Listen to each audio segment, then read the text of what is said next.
Hi there, I'm your host, McAuley Tucker, and you're listening to The McAuley Tucker Show, the podcast where I sit down with some of the most accomplished and fascinating individuals in the entertainment and business industry. From celebrities to industry leaders, our guests offer unique perspectives and inspiring stories that will educate and inform you. Join me as I sit down with my next guest to cover their humble beginnings, challenges they faced, as well as their accomplishments in life. You are bound to learn something new, so sit back and enjoy the interview.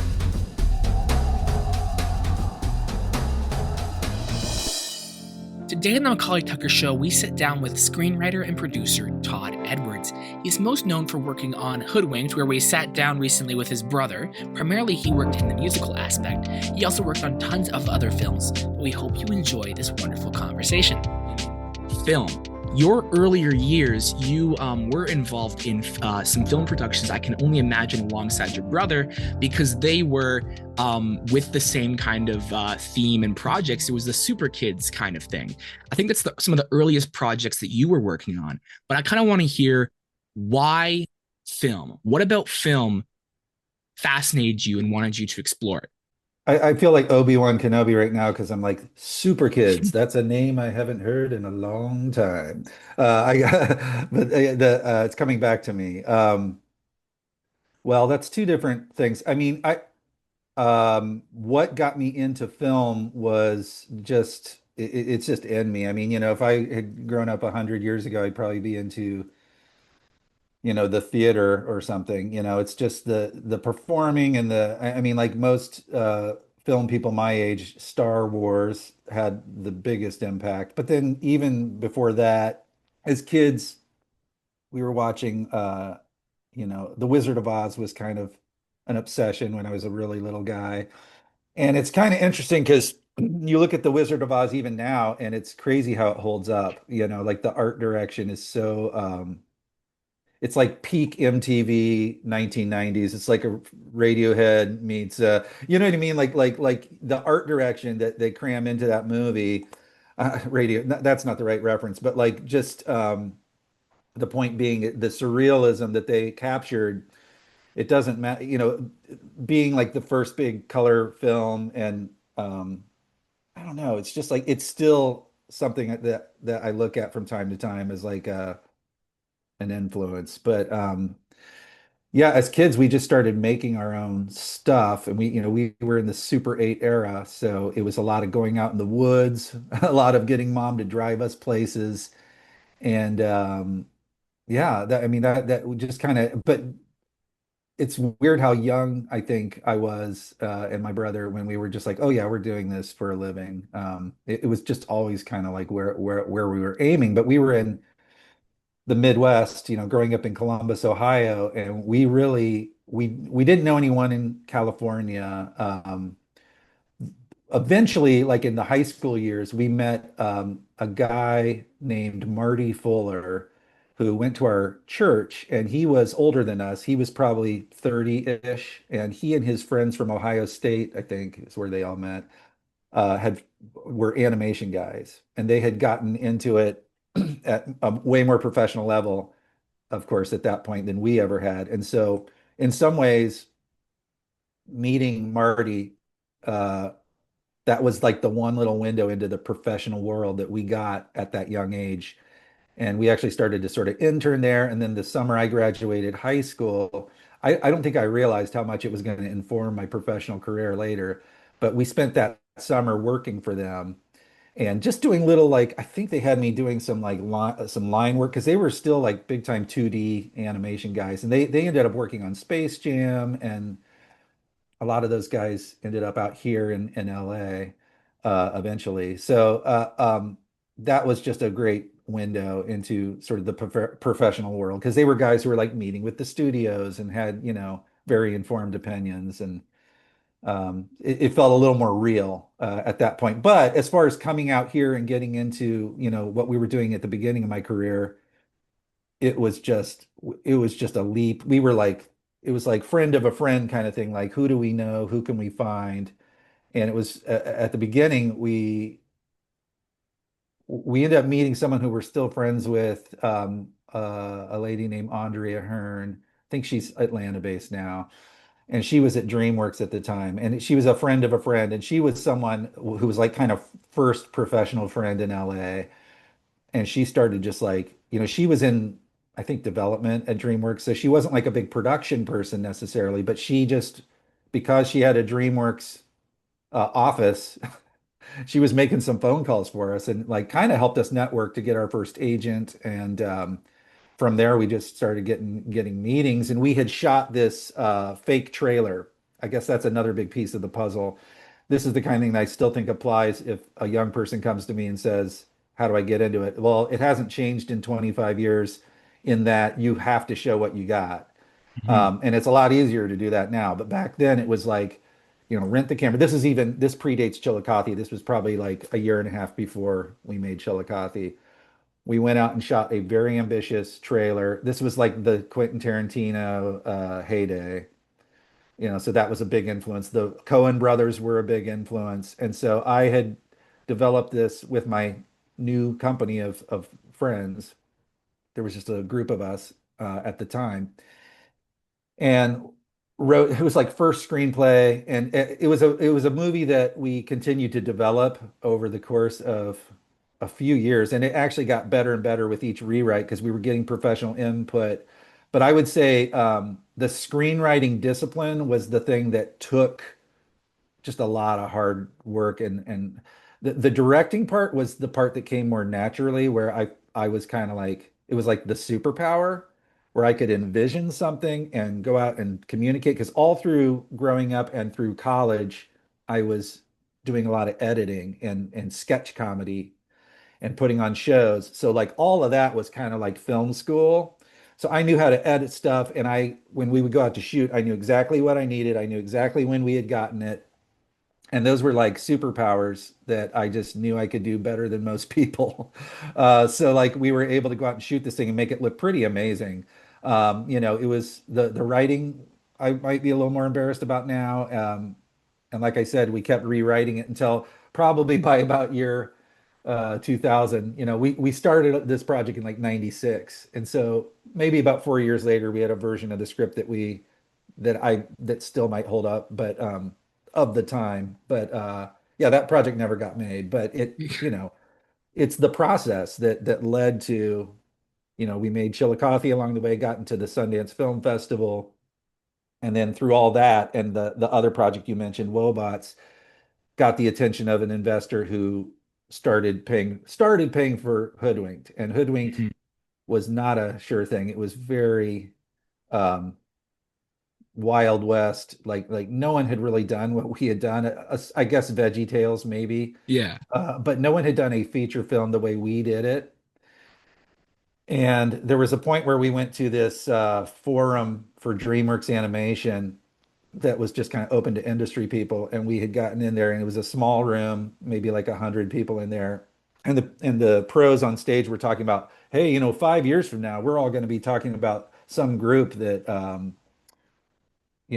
basically made a CG movie in their garage. And we all kind of like looked at each other and we're like, we're doing it right now. And we really were the first, and it's that's like, I mean, I think that people of a certain age remember Hoodwinked. Anyone who was like 11, um, 20 years ago. So I guess there's a bunch of like 30, 31-year olds who are like hardcore fans. My 18-year-old son calls them my army. And he's like, "Hey Dad, your army, they're almost the age where they're going to be green lighting movies. That's going to be a big benefit." I'm like, "Oh yeah, you're right." So like you'll meet people of a certain age who are just like, "Oh my gosh, Hoodwink," like it made an impact. I think it's kind of become what I call sort of a B-level classic at this point, like in a cult classic kind of way for a certain slice of that age. But Yeah. also, well, where was I going with that? What was the other part of your question? I'm rambling a little. What I really liked earlier is you mentioned Wizard of Oz. We're going to get to that, but one of your films, you were heavily inspired by Wizard of Oz, and but in some capacity, it was Jeffy was here. I believe Hmm. there were some aspects in Wizard of Oz, and Jeffy was here that was inspired by Wizard of Oz. And I think what you highlighted there in your earlier years is kind of making trailers and experiencing stuff, and that really hit home for me because that's what I would do. I would have an iPad, we would have iMovie, and we would just go around and film. And then my uncle here in my town, he kind of has a film company, and so one year he decided to make a film with the cousins. We wrote it. It was I would say it was well done shot wise, but it was so funny and weird. And so those earlier experiences are so helpful, and it shows that you applied that. And I know kind of you went through all these different you experienced a lot with Chillicothe. That was a great film. I really like it. I love coming of age films, and I think you made something that was very interesting and unique. I want to see more like that. I'm not sure if you've explored making another coming of age. Sometimes those things are kind of like lightning in a bottle, where it's the time, the people you're with, and it works well. But with Chillicothe, like looking back at that, like from I read, was that one of the first films on Netflix? I read that was one of the first films on Netflix. I'm not sure if I'm correct there. Well, I mean, it was of that era. I mean, it Yeah. was in a sea of a million, but yeah, we were distributed through Netflix during the era where you would send in for the DVD. Mm, Like there, and then there was another chain called Hollywood Video that was like big Blockbuster's little brother that seemed to carry it quite a bit. I don't know that we were in Blockbuster, but that was the times. yeah. So No, and yeah, it's a you could great get it film. across the country for rental or to buy. Have you ever considered doing kind of another one of these, like another coming of age, character driven film, kind of like this? Because I mean, I know in our emailing back and forth, you've mentioned how, of course, you're exploring the children's family kind of animation world, but Hmm. this was great. I don't know if this was lightning in a bottle, but have you ever considered doing Well, another coming of age? a couple of thank you. The compliments are so nice. It's nice to hear that it still has some resonance all these years later. I would say a couple of thoughts. Um, I gotta admit, I haven't really said this a whole lot to anybody, but I will have this kind of recurring dream that I'm sort of remaking Chillicothe because I don't, it's probably what filmmakers do, but like I will. There are and sometimes it's not just dreaming. Sometimes I'll just stop and think about it, and like no, kind of the knowing what I know now. It's like, oh, if you could go back to high school, knowing what you know now, and I've got all these ideas about like, what if only I did this and that and that. It might have become like this more of a cultural touchstone type of movie, having such a clear sense of, and I'm not talking about change sort of the plot even. I'm just talking about like kind of the way it was laid out, maybe just the structure of it, some of the tonal choices. But having said that, it's nice to hear what you're saying that it resonates so much. And I think that the goal at the time, when you're young and especially when it's the late 90s, there's kind of a naivety because you look around and see all these filmmakers doing all these things. And I'd say my naivety was like, oh, I'm gonna make, 10 movies in the next 10 years. And so I got to do a warm-up movie. Mm-hmm.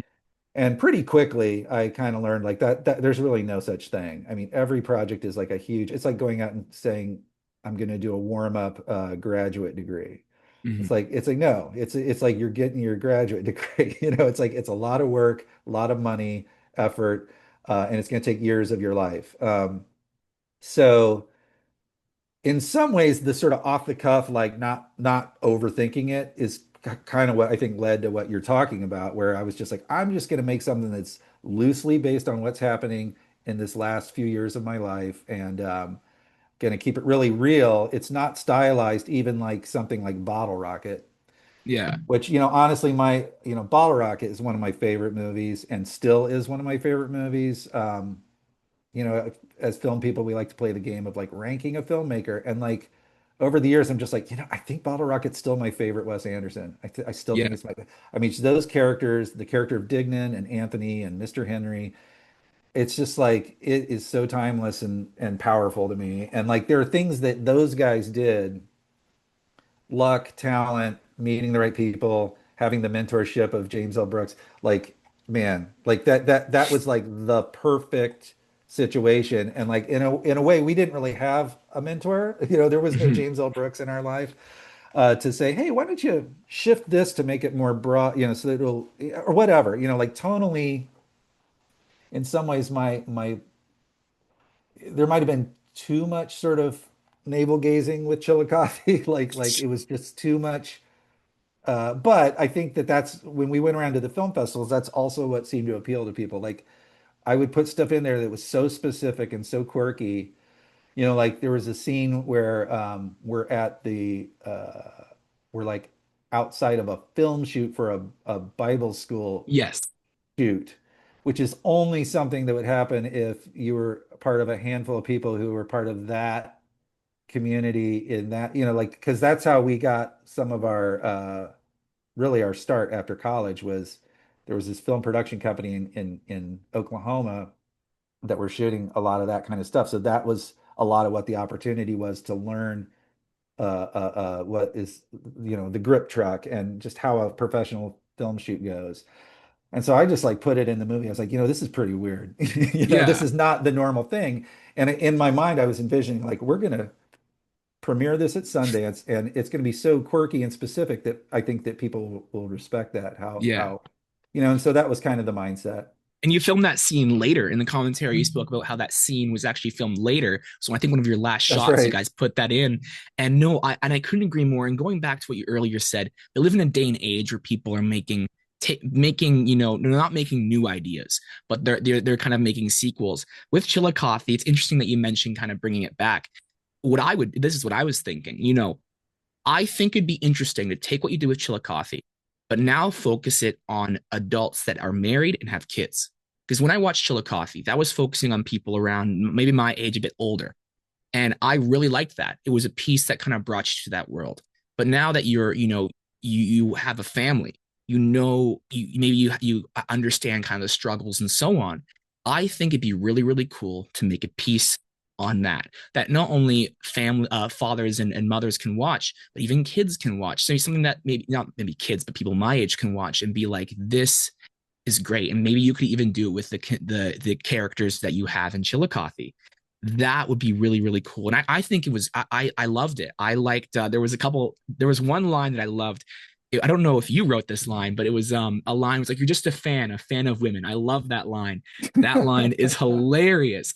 That type of stuff. And I know when you were talking about this film in the commentary, you wrote different types of jokes so that people would laugh, at different moments and things like that. And it was great. And I really hope that you do something with this, whether it be a different film or maybe something else.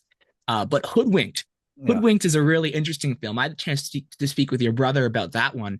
And I hadn't had the chance to ask him, but from people might not know this, but you had recorded, I believe, and had made Hoodwinked with a different kind of cast. And then, of course, the Harvey Weinstein company comes in and it, gets, different people on it.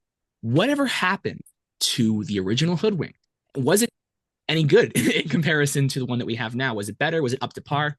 Well, I wouldn't put it as like a different Hoodwinked. I would just say that's the process in animation. I mean, with any Mhm. animated movie, whether you're DreamWorks or us, I keep talking about DreamWorks. I don't know. Big studio. They're just but like, Disney does it, like Mhm. everybody you just start recording temp actors.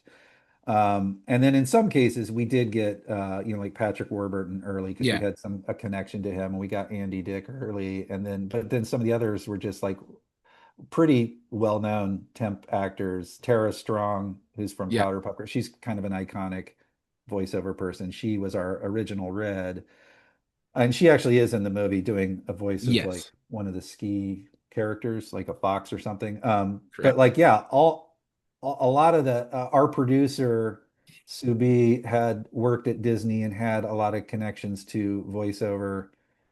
And like David Ogden Stiers was a legendary guy who he was on MASH, and he became a legendary Disney voiceover guy. And he actually is in the movie. He's Nicky Flippers.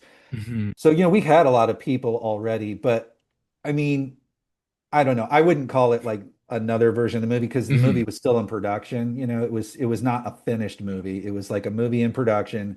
You start with the drawings, you make an animatic, and then the animatic slowly you start replacing pieces with finished animation. Or, at first it's Mhm. like the very wooden CG animatic.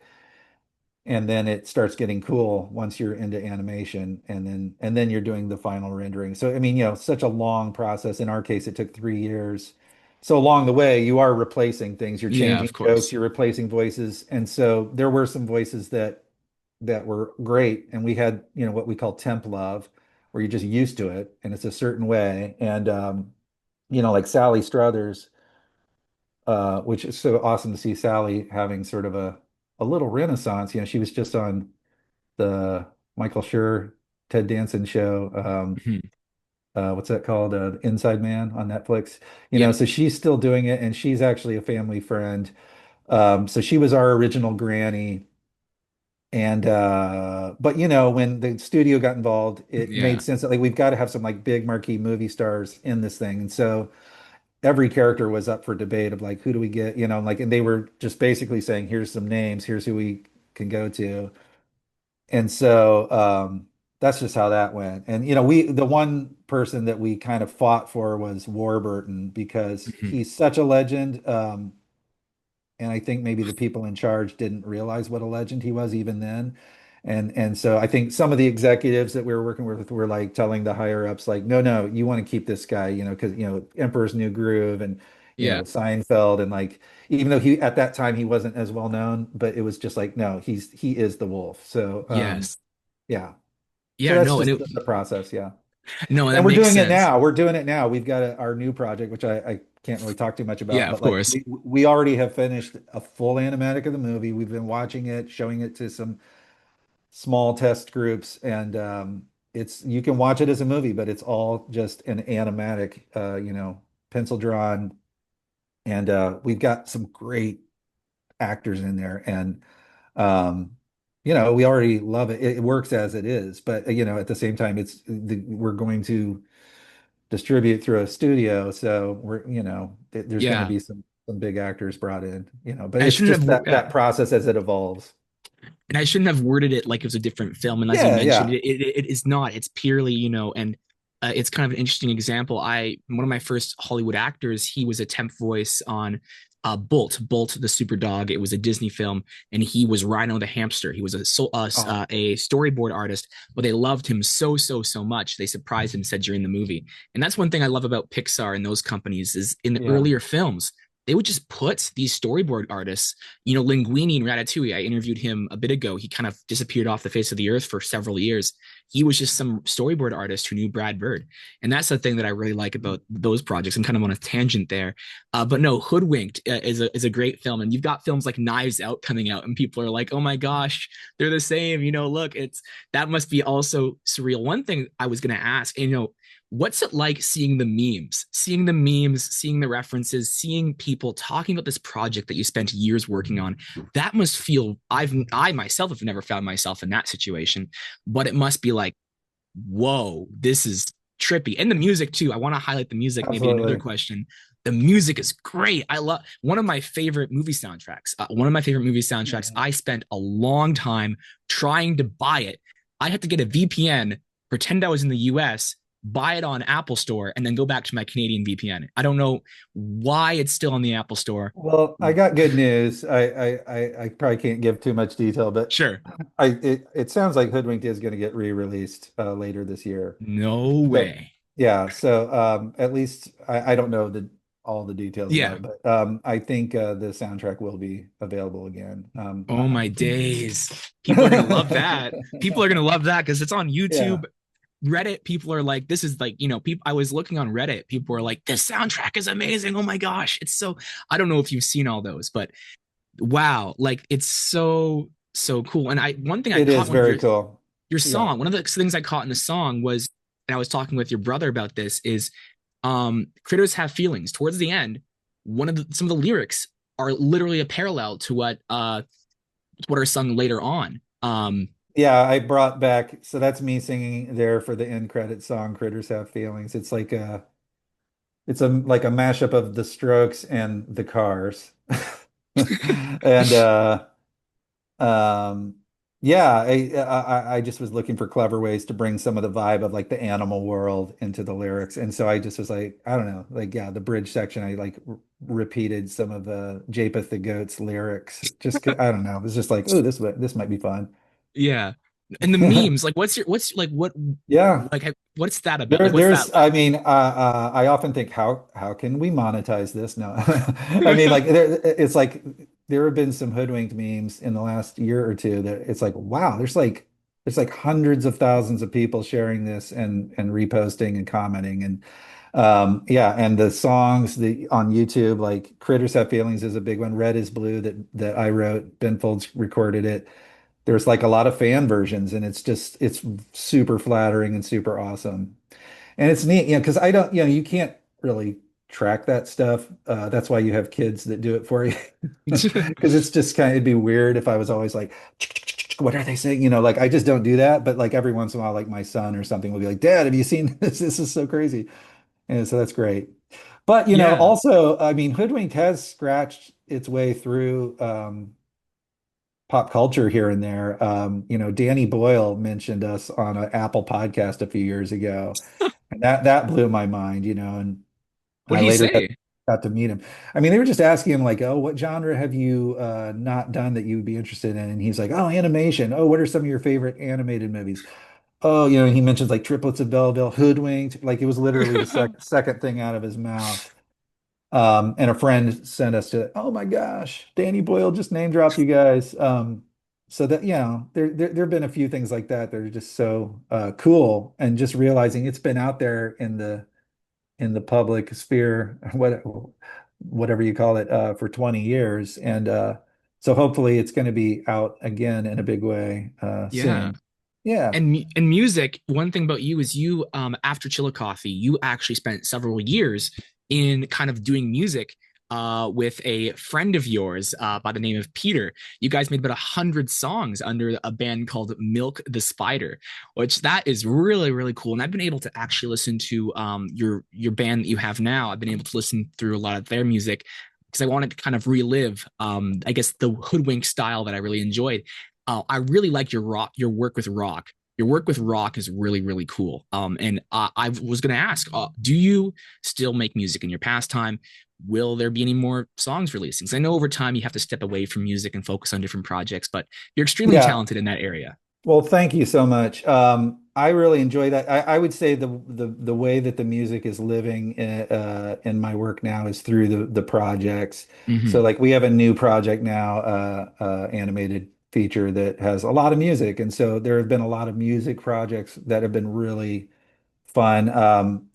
Yeah, I did play live for a period of time with a group of great musicians, but really Blick Van Glory, Mm-hmm. it was an album project. Mm-hmm. There's, someone when we were promoting Hoodwink, someone who I don't even know did our Wikipedia, and I didn't necessarily take the time to correct a few things, but it's mostly correct. But I don't know that I would say there was ever a band, but it was an album project. And it's me writing songs and performing them. And John Painter, who was the composer for Hoodwinked, he's like a you don't throw the word genius around very much, but th this guy is a musical genius, producer. I've enjoyed so much over the years going to Nashville, and in his home studio, he's got like 1,000 instruments, and he's like this jack of all trades guy who's got like woodwinds, and he'll pick up the Barry sax, he'll pick up a trombone, a big tuba, hundreds of guitars, and just like, and xylophone. He can like create an authentic orchestra sound right there in his studio. And he can play like 90% of the instruments, and he knows a group of, he can get anybody, because Nashville just has like so much talent, and all his friend group. If you need something that he can't do, that's more like, masterful drum set or strings or whatever, he'll bring someone in. And that process is just so fun to be a part of. And so like I've kind of learned, it's sort of, I was late to the game with music. I was not a great musician growing up. I would plunk around on the piano. I didn't learn guitar until college, but then post college just suddenly started writing a bunch of songs like you mentioned. And I don't know if it was 100, but it was probably at least 50 or 70. A lot of little weird songs. Did some performing at that time. And then that's kind of what led to writing all the songs for Hoodwinked. That's how I formed a friendship with John Painter. And then from there we did the album project. And so we still like anytime we have a project, there's usually a music component. I did the whole score for Jeffy was here. I'll do all the demos on my end, send the materials to John, go to Nashville for a few trips, and just produce it. And he takes it from that demo level and just like boom, just brings it to that professional sheen. And it's just a great process. It's just a great collaborative process. It is. And you mentioned Jeffy was here. Before I get into that, with your music, it is a collaborative process and it is Yeah. all those different aspects and those different kind of people involved. With Jeffy was here, that was so, so, so hard to find. I literally went online and I was doing a bunch of research. It's nowhere. It used to be on Apple. I had to contact a university in Ohio and I had to convince them to send me digitally a copy of it. And they're not really Yeah. supposed to do that because it's really bad. That's Because they're like hilarious. piracy stuff. So they sent me a copy and I watched it here on my computer. That was a very interesting film. And earlier you mentioned Wizard of Oz. And there was actually some elements of Wizard of Oz that kind of inspired that process. I was going to ask this earlier with Chillicothe, but how do you balance acting, directing at the same time? Because that's a struggle that I've always had with the projects that I work on, because you're on screen and you want it to look a certain way, but you can't see it because you're on screen. Did you struggle with that a lot in the earlier productions that you've worked on? Right. I mean, I found a way to do it. I mean, it's not something I would probably do now. You know, I grew up performing and I did a lot of sketch comedy in college. So that was, I will still do voices. Like, Yeah. we've got a temp, I did a pretty big temp voice thing for which we will replace with a different actor. But, I still enjoy doing stuff, but Yeah. as far as directing myself on camera, that was interesting. I had done a little of that kind of in college, but doing it for the film, I had to learn a few things really fast. Watching the monitor was my friend, but it's really just two parts of my brain where it's like I will communicate best I can. Like, here's what the shot is, here's what it does. Have a good crew, good director of photography, and then once that's all set, then it's like switch to the other part of the brain, get in front of the camera, and just do that. Mm-hmm. And I would say I felt better about Jeffy was here, what I did than maybe Chillicothe. But for instance, I remember the first week of Chillicothe, I watched playback on one of the first scenes we shot, and I was like, oh wow, I am blinking a lot. Like, I don't know if someone would have come up and said, Todd, stop the blinking. I was just like, why am I doing? I didn't even know I was doing that. And so like that was just a thing where it's like, okay, I'm glad I watched this monitor. Stop the blinking. And so it's just like a scene where I was just like, I think that was just the nerves of like having that, it's like this is so expensive. This is so, the film rolling through the camera. Got to get it right, and then just realizing, okay, the job of an actor, you just got to be relaxed and just don't even act like it's happening. So it's just like being able to quickly switch from one part of the brain to the other. But like when you mentioned Jeffy, you can't find it. I guess that would go hand in hand with another question you asked earlier that I didn't really answer, which was you were like, would you ever do a sort of another Chillicothe type movie? And I guess the answer is I've thought about it, but the reality of my career and my life, I'm getting to be what you would call an older person in the industry now, reluctantly. And like it's just like, my son's starting college this year, just everything is just laser focused on this is what we do now. These are the relationships we've built, and we love we've gotten really good at writing these projects, and it took years to get here, but there's some things that are finally coming into place, even at this stage of my life and career, where it's like it's clicking. And I think the goal, and I always used to wonder this because I used to follow actors, and that someone gets on your radar like, ooh, Jack Black, this guy's kind of interesting, and you watch him show up in this movie and that movie. It's like, oh, there he is in this movie, and then all of a sudden, I'm not comparing, I'm not saying I'm him, but I'm Yeah. just saying I've always enjoyed watching these careers, and there'll be like these quiet periods. You're like, why isn't that person doing anything? Like I remember John Goodman was one where you see him pop up here and there. We loved him in Raising Arizona. And then all of a sudden, like 10 years later, they do something huge, and you're like, whoa, and like Jack Black suddenly does High Fidelity, and then he does School of Rock, and then he's like this big star. Yeah. But it's just interesting to see people sort of like slowly develop, and um, I guess there's what I'm saying is there's a lot behind the scenes that you don't see. And Hmm. like I'll just speak for myself. I have a company now with my sister, Katie Hooten, and her husband, Timothy Hooten. Tim and I are now a writing directing team. And that's what we've been doing for like 15 years now. And Katie is an amazing producer. She's also very an awesome leader, I'd say, in the visual effects industry. Yes. She works at Netflix Eyeline, spent some years at MPC Technicolor, and she was head of studio there, and she's kind of doing something similar now. And so it's been so cool, at this point in our careers, and Tim and I, we just feel like we'll have breakthroughs even after all these years. We'll have a new project, like one that we just shared with a producer yesterday, where he was like, "Oh my gosh, guys, this draft is amazing. These characters are really talking to each other in a new way, and like it's just so I would say that the element you're talking about, it still lives on, but Hmm. it kind of maybe in a different form. I've got a pet project that I wrote during the pandemic that it's a comedy. It's like a crime comedy, and I love this project. I wrote it with Tim. I kind of like drafted it out, and then he and I got in and developed it together. And this movie, I believe it will get made soon. But right now we're doing some other things. We've got these awesome animation projects that we're like really focused on for the next couple years. And so that other one is a live action crime comedy, and there's going to be a point where it's going to make sense to put it out there and get it made. Yeah. So there's still a lot of things like that. They're just sort of on the shelf. I don't know that I have a Chillicothe in development. I will think about things, like it would be interesting to see like are there aspects of my life? But in some ways, the industry's changed, and like I don't know if I feel like I need to put personal stuff about middle-aged white dude Todd out there. I would rather just like, I mean, seriously, like in some ways, I laugh about Chillicothe because it was so much of a time.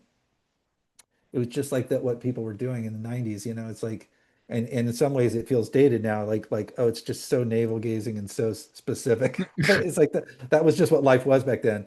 And yeah, so like you just keep, I try to keep growing, progressing, uh, uh, who can we work with? Who can we collaborate with? And like, so like the crime comedy project is like the lead character is a very interesting woman who's a mom, but she's not your typical character that you think of when you think of a young mom. She's like she's like kind of this like badass sort of like been to juvie, been to she's got this crime past, and so it's like it's not about me, but like the goal would be let's find an awesome actor comedian to collaborate with to be in that and find what I'm saying. It's like that the goal is just like not to just stay in the same place, but to take those ingredients that worked and just continue to just develop them. And that sounds really exciting. There's a lot of comedians that you could, when you mentioned comedians, she said she's a mom, like a mom that could, if That's an that's your, aspect of the story. okay. Yeah, yeah. Oh, there's a lot of people that come to mind that might Are we keep gonna cast Kate this right now? Yeah. Kate McKinnon's pretty cool. I'm not sure if she'd be who you're looking for. Kate McKinnon, I'm not sure if you heard of her. Yeah, yeah, She's I know. she's pretty cool, but I'm not sure if she'd Yeah, yeah. fit that. But Yeah. anyway, no, Oh, that well, we actually were talking about her for a different project. Yeah, there's so many projects. Like I'm saying, though, there's so many things that happen behind the scenes that we don't really advertise. I guess of that's what I was course. getting to. And, there will be press releases about things. We had a project that was announced a few years ago with Lionsgate called Stregonona, which is a beloved children's book series, and we developed it for Lionsgate with Ian Brice, who's a legendary producer. He produced all the Transformers movies. He did World War Z with Brad Pitt. He did Almost Famous with Cameron Crowe, and he's a great guy that we know now that we got to develop this with, and but that project got sidelined, and I think it could get made soon, at some point soon Yeah. down the line. So there's a lot of those.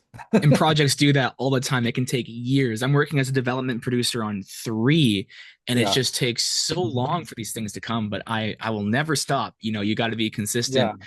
with I mean, it. we've worked with Lisa Henson, Jim Henson's daughter. We've had a few projects we've developed over there at Henson Company, and she said something one time that really stuck with me.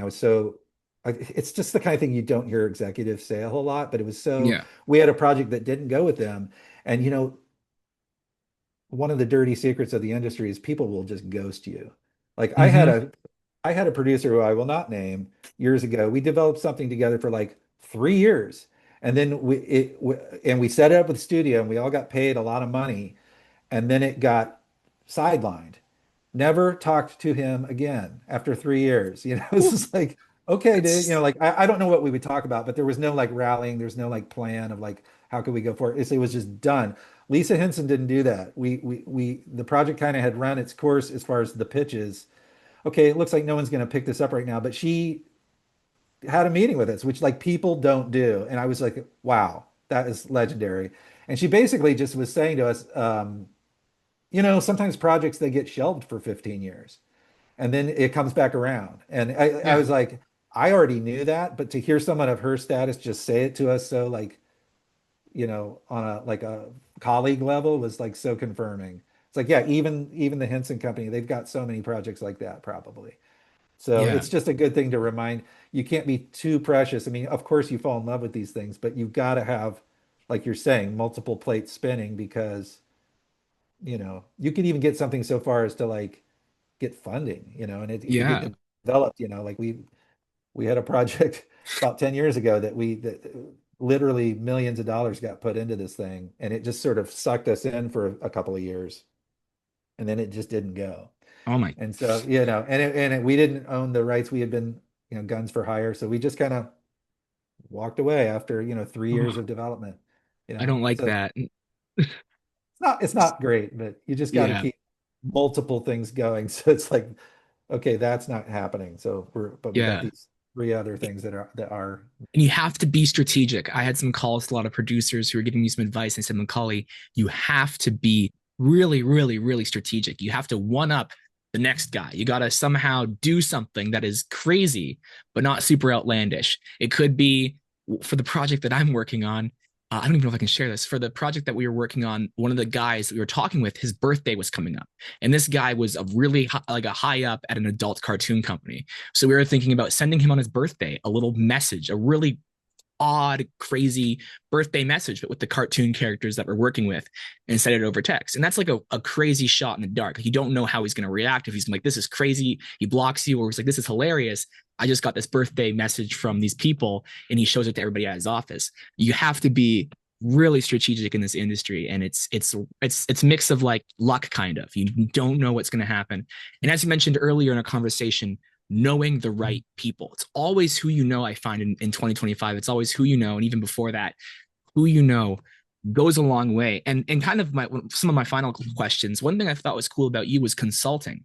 You've done a lot of consulting work, and there was one project that I wanted to ask about that I thought was really interesting. Is you consulted on a song I believe on how I pronounce Ernest and Celestine. yeah. What Yeah. was that consulting gig like? Because it was just a song, I think, unless you did some more work. Yeah. No, that was it. It was just a little gig, but yeah, that movie got an Oscar nomination. Mm-hmm. That just came to me through a guy named Ned Lott, who we still work with, and he's a an awesome casting director for animation. And if you look at the he has an associate producer credit on at least one Miyazaki film, but probably more. House Moving Castle, which is one of my favorite movies. Mm-hmm. And so he's done this for years. He's worked with Disney, Miyazaki films. Like he'll cast like the U.S. version, and so he's someone who we've worked with on a lot of projects over the years. And so yeah, he just came to me with that, knowing of my songwriting experience with Hoodwinked, and so. Yeah, I mean, it was Forrest Whitaker was the part. I think it was a French film, and they were recording, Forrest for the English language. And so they didn't keep all of my lyrics, but it's still going Yeah. on the resume. That's But still I just yeah, you just write, sit there and scrutinize the scene and just like write new lyrics basically for the American audience. yeah, it was, and that was something that really stood out. Of course, you had some earlier consultant work. You've also, which I thought was really cool, you did some music video work, and Weird Al appeared in that. So that must have been Yes. really fun. And I mean, I don't know That was a about you, great but project. Great project. So Hanson, the group Hanson, they're still doing a lot. They've got a big fan base around the world, but they were really white hot, crazy huge back in the 90s. And we met them when they were little kids, like right before they blew up. And because we had shot some stuff where they were just local kids that we pulled into some productions when, you need a little yeah. kid for a thing. And so we got to know them, and that was amazing. That was kind of like the first time I've ever had, friends become superstars. Might be the last time. No, I've had a few friends pop here and there, but they became like the biggest thing in the world. Or I guess they were second to the Spice Girls. Yeah, and through them, this is a side story, but just fun to name drop. And uh, we went to my cousin Ty and we went to Sundance 2001 with them. This was 2 years after we had premiered, and got to hang out with one of their colleagues, Gus Van Sant, and basically got to pick Gus's brain for like 2 days. So that was like an amazing experience, but because he had directed one of their videos early on. Anyhow, why did I mention him? Because it's just cool to mention someone that legendary. But oh, the reason I brought him up is that their manager said at that time, Gus was always, he had Good Will Hunting. It was 1997, and they were always number two to Titanic in all the talks of like Oscars and whatnot. And Hanson was always number two to the Spice Girls. It was just kind of funny. But anyhow, yeah, Hanson, they were in town. This was like, I don't know when, a few years back. And they're like, we got this new album. We want to do a parody of or an homage, whatever, to the Blues Brothers scene with Ray Charles from the movie The Hmm. Blues Brothers, directed by John Landis. And so we started talking about it, and I was like, this is awesome. I love this concept. I love how offbeat it is. It's legendary enough, iconic enough of a scene, people will know it. But it's not something you would think of because it's a really old movie. But I totally got it. And so I like quickly I was sort of pitching them like, okay, here's how we have to do it. It cannot be a loose homage. It has to be exactly. We need to get because there had already been examples of like the Spike Jones Weezer video where he puts the band into an episode of Happy Days. I was kind of thinking about that, but we weren't going to use really visual effects. We were just going to recreate the scene from the movie. I was like, it's not impossible. We can do this. Let's recreate Ray Charles Music Store. Let's try to nail it as exactly as we can. Let's just be like psychotic about it. Um, that's what's going to make this pop. And then, but the only thing that will be different about it is instead of the Blues Brothers, it's Hanson. And they are not dressed up like the Blues Brothers. They're just themselves. And so kind of playing off of the Spike Jones Weezer video as sort of inspiration. But so anyhow, we went to Tulsa, and they had their headquarters there. They have sort of a warehouse space, and I was just looking around, and I was just like, how can we do it? And I'm like, we'd blown up color prints of the scene from the movie, and I'm just like, yeah, that corner kind of, yeah. And you know what? Just by chance, the floor, you guys' floor kind of looks like the floor. I mean, there was that kind of thing. And so we built the whole facade. There were a couple things we had to trick out a little bit with like some low tech visual effects. And then we cast it. We got, local actors to play the members of the band. And so this whole production was going. This was like a 3 week project or whatever. And they, pulled in like 400 dancers or something for the street scene. That was kind of part of the why it was such a good idea is that famous scene from Blues Brothers. Like all of a sudden people start dancing in the street. And there's a famous street there in Tulsa. And yeah, they got 400 people out there to dance, and it was amazing. It was all choreographed. There were some more like professional dancers up at the front of the group. And then sort of last minute as we were boarding it out and planning it, I suddenly realized like we have got to get the band out. This did not happen in the Blues Brothers movie, but for our version, at the end, we've got to get the band out there on the street dancing with the group. And so like I kind of Mhm. pitched this to them. It's like that's the way this has got to end for you guys' song. Yeah. And so the song is called Thinking About Something. You can find this on YouTube. Thinking about something. About thinking about something. Thinking, I don't know. I don't remember which letters are left off, but that's the I think a Google search you can find it. But so anyhow, Weird Al, right towards the end of the process, we're about 2 days from filming. We knew they were friends with Weird Al. They had, and I don't remember how it came up, but we kind of talked about, Weird Al, this is like a Weird Al video in a way.